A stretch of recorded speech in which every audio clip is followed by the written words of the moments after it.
20 years since Toronto Raptors Vice Chairman Masai Ujiri co-founded Giants of Africa, an initiative to help empower young African youth. 10 years since he's even been in Toronto running the entire show, and he's looking for his 10th head coach.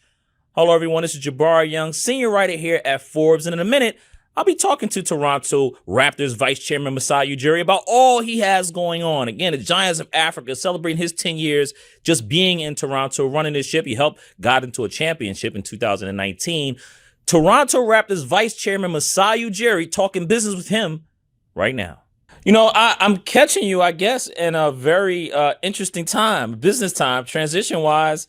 You know, you're searching currently as we speak for your 10th head coach in franchise history. This is your 10th anniversary with the Toronto Raptors, right? And 20th year anniversary of Giants of Africa. So, you know, so much to talk about, man. Thank you for the time. I got to start here. You want to just announce who you're going to hire right now? You could just say it right now.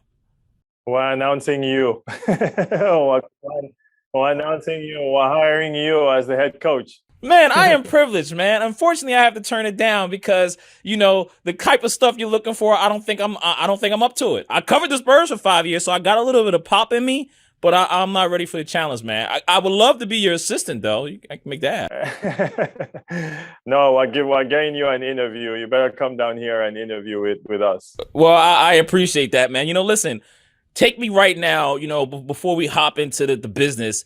What's your interview? Like, take me on a Masai Ujiri on the inside of the interview. What do you look for leadership wise? Because, you know, you're searching for a head coach. And I've always been taught that head coaches are basically almost the CEOs day to day because they're the face of a team.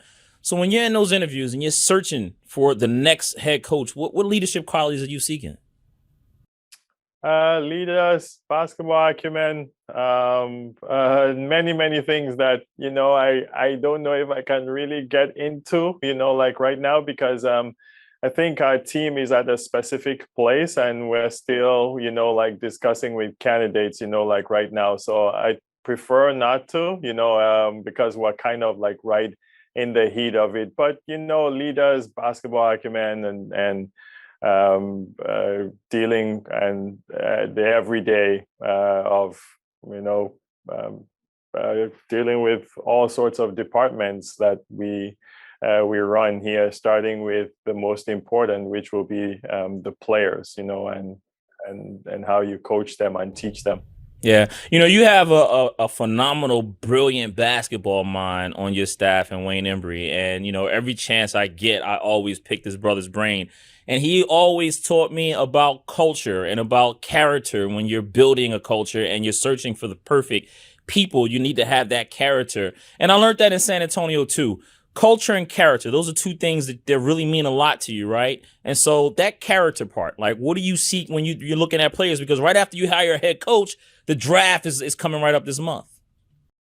Yes, I think you start the organization with the culture you want to build. You know, you bring the people in with the right character, and honestly, like having, you know, a mentor like Wayne Embry really like sets you in the right direction, teaches you, you know, I think the right way, a lot of history, a lot of discipline.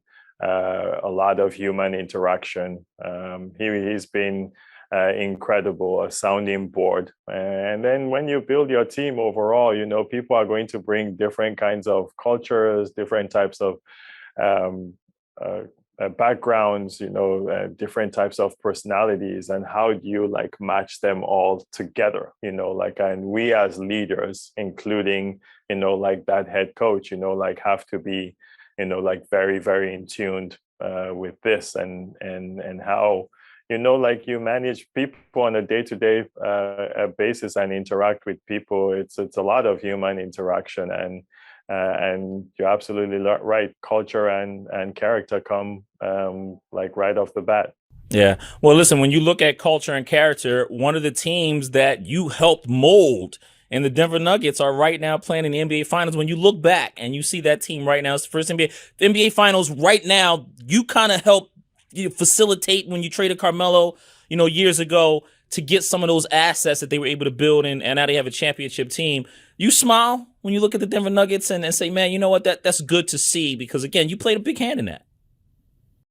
Yeah, I smile, but it's not because, like I don't think I contributed, like those guys have. I mean, what Calvin has done, what Tim Conley did, what Mike Malone is doing, coaching. I think the Cronkies as owners, I think it just incredible work has been put in into this, and I'm a fan. Like when I look at it from afar, just supporting like a few people that I've worked with and a few people that like came after, but honestly like has nothing to do with the work. It's 10 years ago, like, so I'm just so happy because that city deserves like to be in this position to win, and it's just incredible to see. Yeah.